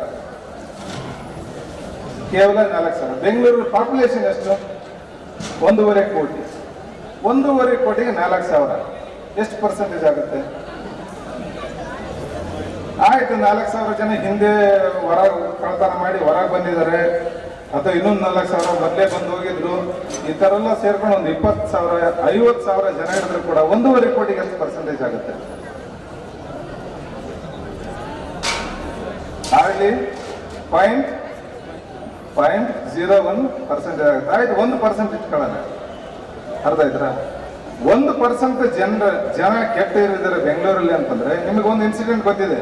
ಹೊಸ ವರ್ಷದ ಸಮಯದಲ್ಲಿ ಬ್ರಿಗೇಡ್ ರೋಡಲ್ಲಿ ಒಂದು ಮೊಲೆಸ್ಟೇಷನ್ ಕೇಸ್ ರಿಪೋರ್ಟ್ ಆಗ್ತದೆ. ನಿಮಗೆ ಗೊತ್ತಿರಲಿ, ಇದು ನ್ಯೂಯಾರ್ಕ್ ಟೈಮಲ್ಲಿ ರಿಫ್ಲೆಕ್ಟ್ ಆಗಿತ್ತು ಈ ಇನ್ಸಿಡೆಂಟ್. ನ್ಯೂಯಾರ್ಕ್ ಟೈಮಲ್ಲಿ ಏನಂತಂದ್ರೆ, ಬೆಂಗಳೂರಲ್ಲಿ ಮೊಲೆಸ್ಟೇಷನ್ ಆಗಿತ್ತು ಅಂದ್ರೆ ಇಡೀ ಬೆಂಗಳೂರಲ್ಲಿ ಇರ್ತಕ್ಕಂಥ ಪ್ರತಿಯೊಬ್ಬ ವ್ಯಕ್ತಿನೂ ಕೆಟ್ಟ ಅಂತ. ಯಾಕೆ ಈ ಮಾತು ಹೇಳ್ತಾ ಇದ್ದೀನಿ ಅಂದ್ರೆ, ಸಮಾಜದಲ್ಲಿ ಇರ್ತಕ್ಕಂಥ ಕೆಟ್ಟ ವ್ಯಕ್ತಿಗಳು ಅವರ ಸಂದರ್ಭಕ್ಕೂ ಅಥವಾ ಯಾವುದೋ ಕಾರಣಕ್ಕೂ ಒಂದು ಕೆಟ್ಟ ದಾರಿಯನ್ನು ಹಿಡಿದಿದ್ದಾರೆ ಅಂತಂದ್ರೆ ಅವ್ರು ಇರೋದು ಕೇವಲ 1% ಮಾತ್ರ. ಅದೇ ರೀತಿ ಇದೇ ಸಮಾಜದಿಂದ ಬಂದಿರತಕ್ಕಂಥ ಪೊಲೀಸರು. ನಮ್ಮಲ್ಲೂ ಕೂಡ ಎಲ್ಲರೂ ಒಳ್ಳೆಯವರಿದ್ದಾರೆ ಅಂತ ಹೇಳಕ್ ಹೋಗಲ್ಲ, ಆದ್ರೆ ಅವ್ರ ಪರ್ಸೆಂಟ್ ಕೂಡ ಒಂದೇ ಇರ್ತದೆ. ಆದ್ರೆ ಅದು ಎದ್ದು ಕಾಣ್ತದೆ. ಒಬ್ಬ ವ್ಯಕ್ತಿ, ಒಬ್ಬ ಪೊಲೀಸ್ ಏನಾದ್ರೂ ಕೆಟ್ಟ ಕೆಲಸ ಮಾಡಿದ್ರೆ ಎಲ್ಲಾ ಪೊಲೀಸ್ ಅದೇ ರೀತಿ ಅನ್ನೋ ಭಾವನೆ ದಯವಿಟ್ಟು ಬೇಡ. ಈಗಿನ ದಿನಗಳಲ್ಲಿ ಸಾಹೇಬ್ರು ಹೇಳಿದ್ರು ಮೊಬೈಲ್ ಹುಚ್ಚು ಜಾಸ್ತಿ ಅಂತ ಹೇಳಿದ್ರು. ಮೊಬೈಲ್ ಹುಚ್ಚು ಅದು ಈಗೇನಂದ್ರೆ ಒಂದು ಯೂನಿವರ್ಸಿಟಿನೇ ಕ್ರಿಯೇಟ್ ಮಾಡಿದೆ. ನಿಮಗೆ ಗೊತ್ತಿದೆ, ಇತ್ತೀಚೆಗೆ ಕಳೆದ ಒಂದು 2 ವರ್ಷಗಳ ಹಿಂದೆನೆ ಬಾಂಗ್ಲಾದೇಶದ ಯಾವುದೋ ಒಂದು ವಿಡಿಯೋ ಇಟ್ಕೊಂಡು ಎಡಿಟ್ ಮಾಡಿ ಚಿಂತಾಮಣಿಯಲ್ಲಿ ಘಟನೆ ನಡೀತು ಅಂತ ಹೇಳಿ ವೈರಲ್ ಮಾಡಿದ್ರು. ಅದರಿಂದ ಸಮಾಜದ ಸ್ವಾಸ್ಥ್ಯ ಏನಂದ್ರೆ ಹಾಳಾಗ್ತದೆ. ಎಲ್ಲ ವಾಟ್ಸಪ್ ಅಲ್ಲಿ ಸಮಾಜದಲ್ಲಿ ಪೊಲೀಸ್ ಇಲಾಖೆಯ ಬಗ್ಗೆ ಗೌರವ ಇರಬೇಕು. ಅವರು ಜನರ ಸೇವಕರಾಗಿ ಕಾರ್ಯನಿರ್ವಹಿಸುತ್ತಾರೆ ಎಂದರು. ಕೋಲಾರ ಜಿಲ್ಲೆ ಕುರುಬರ ಸಂಘದ ನೈಜ ಸದಸ್ಯರ ಗಮನಕ್ಕೆ ತರದೆ ತನಗೆ ತಾನೇ ಅಧ್ಯಕ್ಷನೆಂದು ಬಿಂಬಲಿಸಿಕೊಳ್ಳುತ್ತಿರುವ ಜೆಕೆ ಜಯರಾಮ್ ಅಧಿಕಾರ ಅನೂರ್ಜಿತವೆಂದು ಸಂಘದ ನಿಕಟಪೂರ್ವ ಅಧ್ಯಕ್ಷ ತಂಬಳ್ಳಿ ಮುನಿಯಪ್ಪ ಸ್ಪಷ್ಟನೆ ನೀಡಿದರು. ಸದಸ್ಯತ್ವ ಆದ್ಮೇಲೆ ಸದಸ್ಯತ್ವ ಅಲ್ಲ,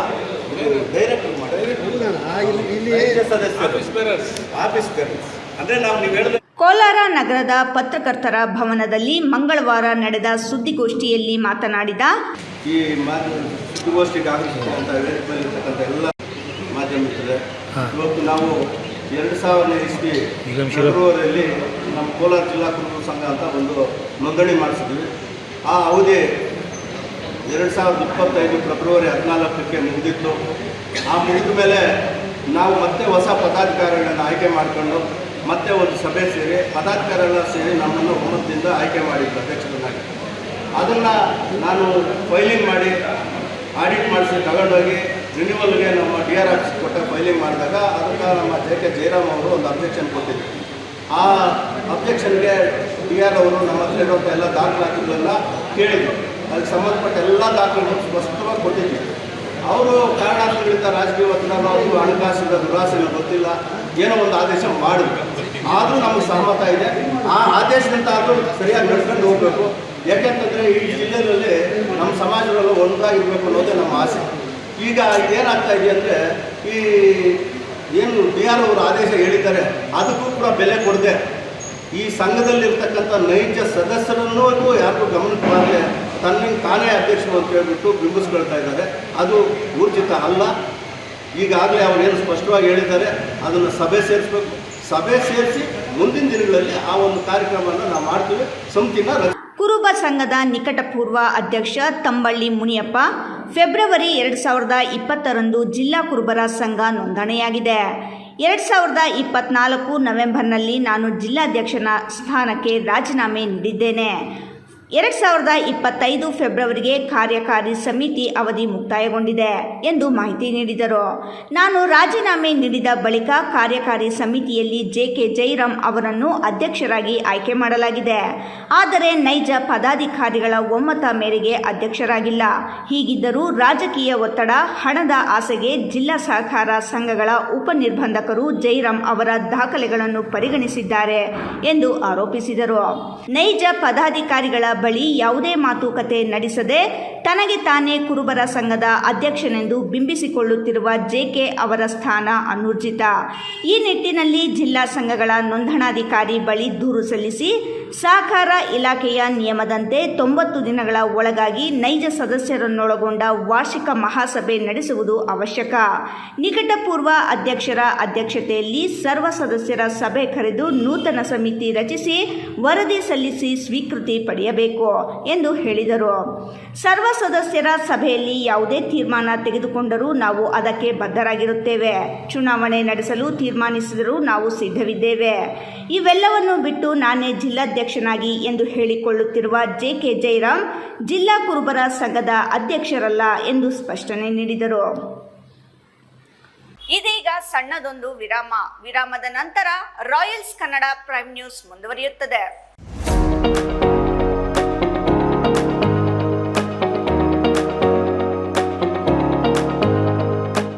ನಮಸ್ತೆ Chikkaballapur. Sai Kiran auto engineering works ನಮ್ಮಲ್ಲಿ ಎಲ್ಲ ತರಹದ ಡೀಸೆಲ್ ಆ್ಯಂಡ್ ಪೆಟ್ರೋಲ್ ಇಂಜಿನ್ ಹಾಗೂ ಹೆಡ್ ಆ್ಯಂಡ್ ಟರ್ಬೋ ರಿಪೇರಿ ಮಾಡಿಕೊಡಲಾಗುತ್ತದೆ. ಇಷ್ಟೇ ಅಲ್ಲದೆ crank shaft grinding, head valve seating, head surfacing, connecting rod bushing cutting, crank shaft crack checking, engine reboring service ಮಾಡಿಕೊಡಲಾಗುವುದು. ನೀವು ಬೈಕ್ ಖರೀದಿಸುವ ಪ್ಲಾನ್ ಮಾಡಿದ್ದೀರಾ? ಅದು ಏಕೋ ಫ್ರೆಂಡ್ಲಿ ಗಾಡಿಯಾಗಿರಬೇಕಾ? ಹಾಗಾದರೆ ನಿಮಗಿದು good news. Just 39,000 rupees pay ಮಾಡಿ ಎಲೆಕ್ಟ್ರಿಕ್ ಬೈಕ್ ನಿಮ್ಮನೆಗೆ ತಗೊಂಡು ಹೋಗಿ. ಈ ಬೈಕ್ಗೆ ಯಾವುದೇ RTO ರಿಜಿಸ್ಟ್ರೇಷನ್ ಆಗಲಿ, ಡ್ರೈವಿಂಗ್ ಲೈಸೆನ್ಸ್ ಆಗಲಿ ಬೇಕಾಗಿಲ್ಲ. ಮತ್ತು ನಮ್ಮ EV ಬೈಕಲ್ಲಿ MCB ಲಾಕ್ ಸಿಸ್ಟಮ್ ಇರುವ ಕಾರಣ ಕಳುವಾಗುವ ಭಯ ಬೇಕಿಲ್ಲ. ಫ್ರೆಂಡ್ಸ್, ಮತ್ತೇಕ್ ತಡ, ಈಗಲೇ ಭೇಟಿ ಮಾಡಿ Sai Kiran auto engineering works, bypass ರಸ್ತೆ, ವಾಪಸಂದ್ರ ಫ್ಲೈಓವರ್ ಹತ್ತಿರ, ಚಿಕ್ಕಬಳ್ಳಾಪುರ. Mobile number 9492658814. ಮತ್ತೊಂದು ನಂಬರ್ 9845190234.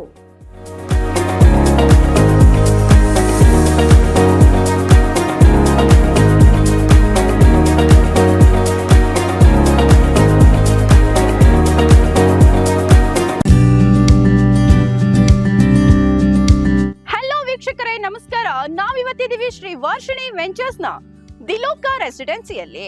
ಮೇಡಮ್, ಇದು ದಿಲೋಕ ರೆಸಿಡೆನ್ಸಿ ಅಂತ ಹೇಳ್ಬಿಟ್ಟು, ಸೊ ಇದು ಪ್ರಾಪರ್ಟಿ ಬಂದ್ಬಿಟ್ಟು ನಿಮ್ಗೆ DP ಅಪ್ರೂವಲ್ ಮಾಡಿರುವಂತದ್ದು. ದೊಡ್ಡಬಳ್ಳಾಪುರ ಚಿಕ್ಕಬಳ್ಳಾಪುರ ರೋಡ್ ಅಲ್ಲಿ ತಿಮ್ಮಸಂದ್ರ ಅಂತ ಬರುತ್ತೆ. ಆ ತಿಮ್ಮಸಂದ್ರ ವಿಲೇಜ್ ಅಟ್ಯಾಚ್ ಆಗಿ ಹೈವೇ ಇಂದ just walkable distance, almost attach ಆಗಿ ಇರುವಂತದ್ದು ಪ್ರಾಪರ್ಟಿ.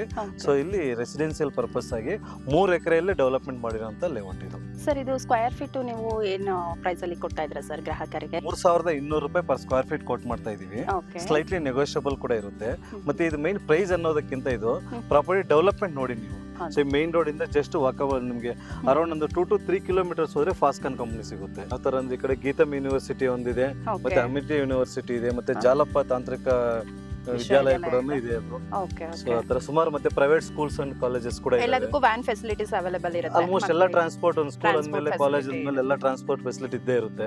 ನೋಡಿದ್ರಲ್ಲ ವೀಕ್ಷಕರೇ, ಶ್ರೀ ವರ್ಷಿಣಿ ವೆಂಚರ್ಸ್ ದಿಲೋಕ ರೆಸಿಡೆನ್ಸಿ ವತಿಯಿಂದ ಶ್ರೀನಿವಾಸುಲು ಅವರು ಸಾಕಷ್ಟು ವಿವರಗಳನ್ನ ನಿಮ್ಗೆ ನೀಡಿದ್ದಾರೆ.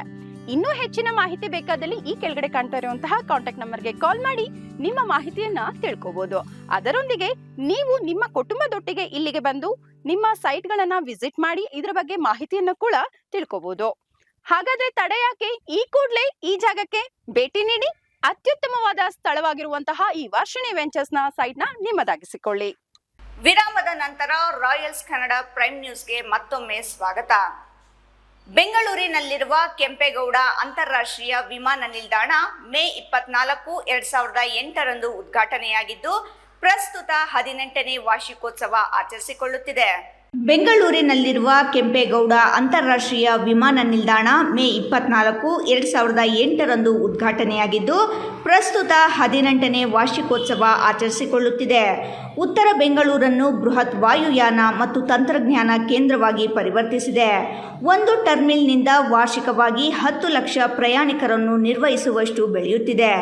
ಪ್ರಮುಖ ಮೈಲುಗಲ್ಲುಗಳು ಮತ್ತು ಬೆಳವಣಿಗೆ ಆಗಿದೆ. ವಿಶೇಷ ಅಂಚೆ ಲಕೋಟೆ ಮತ್ತು ಭಾವಚಿತ್ರ ಅಂಚೆ ಕಾರ್ಡುಗಳನ್ನು ಬಿಡುಗಡೆ ಮಾಡಲಾಯಿತು. ಪರ್ಮನೆಂಟ್ ಪಿಕ್ಟೋರಿಯಲ್ ಕಾನ್ಸಲೇಷನ್ ಕರ್ವ್ಸ್ ವ್ಯವಸ್ಥೆ ಮಾಡಲಾಗಿದೆ. ಹೀಗೆ ಅನೇಕ ಬೆಳವಣಿಗೆ ಮಾಡಿರುವುದು BLR ಮತ್ತು ಇಂಡಿಯಾ ಪೋಸ್ಟ್ ವಿಶೇಷ. ಬೆಂಗಳೂರು ಅಂತಾರಾಷ್ಟ್ರೀಯ ವಿಮಾನ ನಿಲ್ದಾಣ CEO ಹರಿಮಾರ್ ಮಾತನಾಡಿ, ವಿಮಾನ ನಿಲ್ದಾಣವು ಗಮನಾರ್ಹವಾಗಿ ವಿಸ್ತರಿಸಿದ್ದು ಪ್ರಸ್ತುತ ವರ್ಷಕ್ಕೆ 44 ಮಿಲಿಯನ್ ಪ್ರಯಾಣಿಕರಿಗೆ ಸೇವೆ ಸಲ್ಲಿಸುತ್ತಿದೆ. 18 years since we opened our doors for the first flight. So obviously it's a big occasion because 18 is a milestone anniversary. For celebrating this, we found that there's no better way to do that than with our partner India Post. And with India Post, we came up with this unique idea of releasing today, on the occasion of the 18th anniversary, a permanent pictorial cancellation, a set of special covers and postcards that are collectibles as far as philately is concerned, and that is what we have done today. Bangalore Airport is immensely grateful to India Post, who has been our partner since we established the airport, and they gave us a unique identity with a unique PIN code of 560300. From that time onwards, we've had a very long-standing and wonderful relationship with India Post, and I'm glad on the 18th anniversary we were able to take it to another level by this beautiful release. Thank you very much. ವಿಮಾನ ನಿಲ್ದಾಣದ ಸುತ್ತಲಿನ ದೇವನಹಳ್ಳಿ ಮತ್ತು ಉತ್ತರ ಬೆಂಗಳೂರು ಪ್ರದೇಶವು ವ್ಯಾಪಾರ ಉದ್ಯಾನವನಗಳು, aerospace ವಲಯಗಳು ಮತ್ತು KIADB ಕೇಂದ್ರಗಳೊಂದಿಗೆ ಪ್ರಮುಖ ಆರ್ಥಿಕ ಕಾರಿಡಾರ್ ಆಗಿ ವೇಗವಾಗಿ ಅಭಿವೃದ್ಧಿಗೊಂಡಿದೆ. ಟರ್ಮಿನಲ್ 2 ನಗರದ ಹೆಚ್ಚುತ್ತಿರುವ ಅಂತಾರಾಷ್ಟ್ರೀಯ ಮತ್ತು ದೇಶೀಯ ಪ್ರಯಾಣದ ಬೇಡಿಕೆಗಳನ್ನು ಪೂರೈಸಲು ಐಕಾನಿಕ್ ಪರಿಸರ ಸ್ನೇಹಿ ಟರ್ಮಿನಲ್ ಇನ್ ಎ ಗಾರ್ಡನ್ ಅನ್ನು ಸೇರಿಸಲಾಯಿತು. ಬೆಂಗಳೂರು ಡಿವಿಷನ್ ಅಂಚೆ ವಿಭಾಗದ ನಿರ್ದೇಶಕಿ ತಾರಾ ಅವರು ಕಾರ್ಯಕ್ರಮದ ಕುರಿತು ವಿವರಿಸಿದರು. ಇದೇ ಸಂದರ್ಭದಲ್ಲಿ ಲಿಮ್ಕಾ ಅವಾರ್ಡ್ ಪುರಸ್ಕೃತ ದಿನೇಶ್ ಜೋಸೆಫ್, ಬೆಂಗಳೂರು ಅಂತಾರಾಷ್ಟ್ರೀಯ ವಿಮಾನ ನಿಲ್ದಾಣದ ಪ್ರಮುಖರು ಉಪಸ್ಥಿತರಿದ್ದರು. ಶಿಡ್ಲಘಟ್ಟ ನಗರ ಹೊರವಲಯದಲ್ಲಿರುವ ವಾಯುಪುತ್ರ ಫಲಹಾರ ಮಂದಿರಕ್ಕೆ ನಗರಸಭೆ ಅಧಿಕಾರಿಗಳ ತಂಡ ಭೇಟಿ ನೀಡಿ ಅಲ್ಲಿ ತಿಂಡಿ ತಿನಿಸುಗಳು ತಯಾರು ಮಾಡುವ ವಿಧಾನಗಳನ್ನು ಪರಿಶೀಲಿಸಿದ್ದಾರೆ.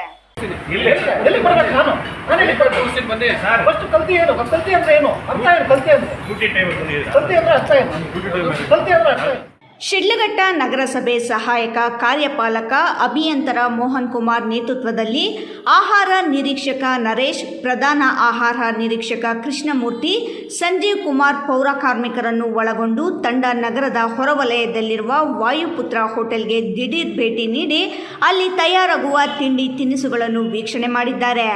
ಫಲಹಾರ ಮಂದಿರದ ಗೋದಾಮಿಗೆ ಭೇಟಿ ನೀಡಿದ ಅಧಿಕಾರಿಗಳು ಅಲ್ಲಿ ರುಚಿ ಗೋಲ್ಡ್ ಪಾಮ್ ಆಯಿಲ್ ಬಳಸುತ್ತಿರುವುದನ್ನು ಪತ್ತೆ ಹಚ್ಚಿ ಕೂಡಲೇ ಅದನ್ನು ಸ್ಥಗಿತಗೊಳಿಸಿ ಬೇರೆ ಎಣ್ಣೆ ಬಳಸಬೇಕೆಂದು ಹೋಟೆಲ್ ಮಾಲೀಕರಿಗೆ ನಿರ್ದೇಶನ ನೀಡಿದ್ದಾರೆ. ಗ್ರಾಹಕರ ಹಿತದೃಷ್ಟಿಯಿಂದ ಸ್ವಚ್ಛತೆ ಕಾಪಾಡಿಕೊಳ್ಳಬೇಕೆಂದು ನಿರ್ದೇಶನ ನೀಡಿದ್ದಾರೆ. ಅಡುಗೆ ಮಾಡಲು ರುಚಿ ಗೋಲ್ಡ್ ಪಾಮ್ ಆಯಿಲ್ ಬಳಸುವ ವಿಚಾರದಲ್ಲಿ ಹೋಟೆಲ್ ಮಾಲೀಕರು ಮತ್ತು ನಗರಸಭೆಯ ಅಧಿಕಾರಿಗಳ ನಡುವೆ ವಾಗ್ವಾದ ನಡೆದಿದೆ. ನಗರದಲ್ಲಿ ನಾಗರಿಕರಿಗೆ ಉತ್ತಮ ಆಹಾರ ಒದಗಿಸುವ ನಿಟ್ಟಿನಲ್ಲಿ ಫಲಹಾರ ಮಂದಿರದ ಮಾಲೀಕರು ಗಮನ ಹರಿಸಬೇಕು. ಅದು ಹೊರತುಪಡಿಸಿ ಬೇರೆ ಚರ್ಚೆಯ ಅನಗತ್ಯ ಎಂದು ನಗರಸಭೆಯ ಅಧಿಕಾರಿಗಳು ಹೋಟೆಲ್ ಮಾಲೀಕರಿಗೆ ಸಲಹೆ ನೀಡಿದ್ದಾರೆ. ನಗರದಲ್ಲಿರುವ ಅನೇಕ ಫಲಹಾರ ಮಂದಿರಗಳಲ್ಲಿ ರುಚಿ ಗೋಲ್ಡ್ ಅಡುಗೆ ಎಣ್ಣೆಯನ್ನು ಬಳಸಲಾಗುತ್ತಿದೆ ಎಂದು ಹೋಟೆಲ್ ಮಾಲೀಕರು ವಿವರಣೆ ನೀಡಿದ್ದಾರೆ. ಇದೇ ವೇಳೆ ನಗರಸಭೆಯ ಪರಿಸರ ಅಭಿಯಂತರರು ಫುಡ್ ಸೇಫ್ಟಿ ಇಲಾಖೆಯ ಅಧಿಕಾರಿಗಳಿಗೆ ಮೊಬೈಲ್ ಕರೆ ಮಾಡಿ ಯಾವ ಎಣ್ಣೆ ಬಳಸಬೇಕು ಎಂಬುದರ ಬಗ್ಗೆ ಹೋಟೆಲ್ ಮಾಲೀಕರಿಗೆ ತಿಳುವಳಿಕೆ ನೀಡಿದ್ದಾರೆ. ನಾಗರಿಕರ ಆರೋಗ್ಯದ ಭದ್ರತೆ ದೃಷ್ಟಿಯಿಂದ ಹೆಚ್ಚು ಕೊಬ್ಬಿನಂಶ ಇರುವ ಎಣ್ಣೆಗಳನ್ನು ಬಳಕೆ ಮಾಡಬಾರದು. ಆ ರೀತಿ ಬಳಕೆ ಮಾಡಿದರೆ ಆಹಾರ ಭದ್ರತೆ ಕಾಯ್ದೆಯಡಿ ಕ್ರಮ ಜರುಗಿಸಲಾಗುತ್ತದೆ ಎಂದು ಎಚ್ಚರಿಸಿದರು. ಪರಿಶೀಲನೆಯ ವೇಳೆಯಲ್ಲಿ ಕಳಪೆ ಮಟ್ಟದ ತರಕಾರಿ ಕಂಡು ನಗರಸಭೆ ಅಧಿಕಾರಿಗಳು ಯಾಕೆ ಇದನ್ನು ಇಟ್ಟುಕೊಂಡಿದ್ದೀರಿ ಎಂದು ಪ್ರಶ್ನಿಸಿದಾಗ ಕಸದ ಬುಟ್ಟಿಗೆ ಎಸೆಯಲು ಇಟ್ಟಿದ್ದೇವೆ ಎಂದು ಹೋಟೆಲ್ ಮಾಲೀಕರು ವಿವರಣೆ ನೀಡಿದ್ದಾರೆ. ಅದೇ ರೀತಿ ಐಸ್ ಕ್ರೀಂನಲ್ಲಿ ಸತ್ತ ನೊಣಗಳು ಕಂಡ ಅಧಿಕಾರಿಗಳು ಬೇಸರ ವ್ಯಕ್ತಪಡಿಸಿದ್ದಾರೆ. ಶಿಡ್ಲಘಟ್ಟ ನಗರಸಭೆ ಸಹಾಯಕ ಕಾರ್ಯಪಾಲಕ ಅಭಿಯಂತರ ಮೋಹನ್ ಕುಮಾರ್ ಮಾತನಾಡಿ, ಶಿಡ್ಲಘಟ್ಟ ನಗರ ಪ್ರದೇಶದಲ್ಲಿರುವ ಫಲಹಾರ ಮಂದಿರಗಳಲ್ಲಿ ಅಡುಗೆ ಮಾಡಲು ಪಾಮ್ ಆಯಿಲ್ ಬಳಸಬಾರದು. ಜೊತೆಗೆ ಹೋಟೆಲ್ಗಳಲ್ಲಿ ಸ್ವಚ್ಛತೆ ಕಾಪಾಡಿಕೊಂಡು ಗ್ರಾಹಕರಿಗೆ ರುಚಿಯಾದ ಮತ್ತು ಶುಚಿಯಾದ ಫಲಹಾರವನ್ನು ಒದಗಿಸಬೇಕು. ಎಲ್ಲಾದರೂ ಕಳಪೆ ಮಟ್ಟದ ತರಕಾರಿ ಅಥವಾ ಎಣ್ಣೆ ಬಳಸುತ್ತಿದ್ದರೆ ಕೂಡಲೇ ನಗರಸಭೆಯ ಅಧಿಕಾರಿಗಳಿಗೆ ಮಾಹಿತಿ ನೀಡಬೇಕು ಎಂದು ಸಲಹೆ ನೀಡಿದ್ದಾರೆ. ಶಿಡ್ಲಘಟ್ಟ ನಗರಸಭೆ ವ್ಯಾಪ್ತಿಯಲ್ಲಿ ಯಾವುದೇ ಹೋಟೆಲ್ ಬೇಕರಿಗಳಿರಲಿ ಶುದ್ಧವಾದಂಥ ಒಂದು ಗುಣಮಟ್ಟದ ಆಹಾರ ಕೊಡಬೇಕು. ಯಾವುದೇ ಕಾರಣಕ್ಕೂ ಏನು ಸ್ವಚ್ಛತೆ ಇಲ್ದಿರೋಂಥದ್ದು ಮತ್ತು ಇದು ಪ್ಲಾಸ್ಟಿಕ್ ಕವರ್ಸ್ ಯೂಸ್ ಮಾಡೋಂಥದ್ದನ್ನು ನಿಷೇಧ ಮಾಡಿದೆ ಸರ್ಕಾರ. ಈಗ ಹೊಸದಾಗಿ ಸುಪ್ರೀಂ ಕೋರ್ಟ್ ನಿರ್ದೇಶಿಸಿದಂತೆ 2026 ಇನ್ನು ಘನತ್ಯಾಜ್ಯ ವಸ್ತು ನಿರ್ವಹಣೆಗಳ ನಿಯಮ ಜಾರಿಗೆ ಆ ನಿಟ್ಟಿನಲ್ಲಿ ಆ ಕ್ರಮಗಳನ್ನು ಅನುಸರಿಸಿ ಪಾಲನೆ ಮಾಡಬೇಕು ಅಂತ ನಾನು ಹೇಳ್ತೀನಿ. ಮತ್ತು ಜನಗಳ ಮತ್ತೊಂದು ಯಾವುದೇ ಹೋಟೆಲಲ್ಲಿ ಸ್ವಚ್ಛತೆ ಕಾಪಾಡಿ ಒಳ್ಳೆಯ ಆಹಾರ ಕೊಡಬೇಕು, ಗುಣಮಟ್ಟದ ಆಹಾರ ಕೊಡಬೇಕು, ಸ್ವಚ್ಛತೆಯಿಂದ ಇರಬೇಕು ಅಂತ ನಾನು ಎಲ್ಲ ಹೋಟೆಲ್ ಅವರಿಗೆ ಈ ಮೂಲಕ ಎಲ್ಲರಿಗೂ ಮನವಿ ಮಾಡ್ತಿದ್ದೀನಿ. ಯಾವುದೇ ನಮ್ಮ ತಪಾಸಣೆ ವೇಳೆಯಲ್ಲಿ ಲೋಪದೋಷ ಕಂಡು ಬಂದಲ್ಲಿ ನಿರ್ದಾಕ್ಷಿಣ್ಯವಾಗಿ ಅವ್ರ ಮೇಲೆ ಕಾನೂನು ಕ್ರಮ ಕೈಗೊಳ್ಳಲಾಗುತ್ತದೆ. F Pasha, Royals Kannada, Shidlaghatta. ಇದೀಗ ಮತ್ತೊಮ್ಮೆ ಹೆಡ್ಲೈನ್ಸ್. ಹೊರಗೆ ತಳುಕು ಒಳಗೆ ಹುಳುಕು ಎಂಬಂತಾಗಿದೆ ಚಿಕ್ಕಬಳ್ಳಾಪುರ ನಗರಸಭೆ ಅಧಿಕಾರಿಗಳ ಸ್ಥಿತಿ. ಸ್ವಚ್ಛ ನಗರಕ್ಕೆ ಕಳಂಕ ತರುತ್ತಿರುವ ನಗರಸಭೆ, ಜಿಲ್ಲಾಧಿಕಾರಿ ಮೆಚ್ಚಲು ಮಾತ್ರ ನಗರಸಭೆ ಅಧಿಕಾರಿಗಳ ಕೆಲಸ ಮಾಡುತ್ತಿರುವ ಆರೋಪ. ನಿಷೇಧಿತ ಪ್ಲಾಸ್ಟಿಕ್ ತಪಾಸಣೆ ವೇಳೆ ನಗರಸಭೆ ಅಧಿಕಾರಿಗಳ ಮೇಲೆ ವ್ಯಾಪಾರಿ ದೌರ್ಜನ್ಯ. ನಗರಸಭೆ ಅಧಿಕಾರಿಗಳ ಮೇಲೆ ದೌರ್ಜನ್ಯ ಎಸಗಿದ ಅಂಗಡಿ ಮಾಲೀಕನಿಗೆ ಬಿತ್ತು 50,000 ದಂಡ. ಚಿಂತಾಮಣಿ ಪೌರಾಯುಕ್ತರ ಕಾರ್ಯಕ್ಕೆ ಶ್ಲಾಘನೆ. ಗೌರಿಬಿದನೂರು ತಾಲೂಕಿನಲ್ಲಿ ನಿವೇಶನ ಹಂಚಿಕೆಯಲ್ಲಿ ಗೋಲ್ಮಾಲ್ ಆರೋಪ. ಅಧಿಕಾರಿಗಳು ಜನಪ್ರತಿನಿಧಿಗಳ ವಿರುದ್ಧ ಸಿಪಿಎಂ ಪ್ರಗತಿಪರ ಸಂಘಟನೆಗಳ ಆಕ್ರೋಶ. ಗೌರಿಬಿದನೂರಿನಲ್ಲಿ ಪ್ರತಿಭಟನೆ. ಇಂದಿನ ವಾರ್ತಾ ಪ್ರಸಾರ ಮುಕ್ತಾಯವಾಯಿತು.